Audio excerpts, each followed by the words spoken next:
regarding the maintenance of 3 months on the machine or 200 cycles.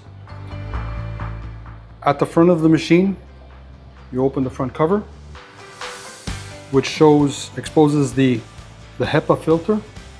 This is to be replaced every 3 months or 200 cycles. To replace it, simply unscrew the filter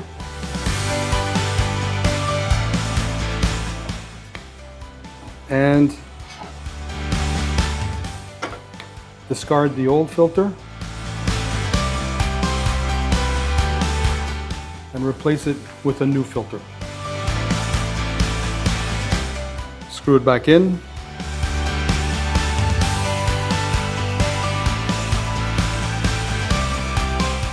And that is your 3-month maintenance or 200 cycles on the machine.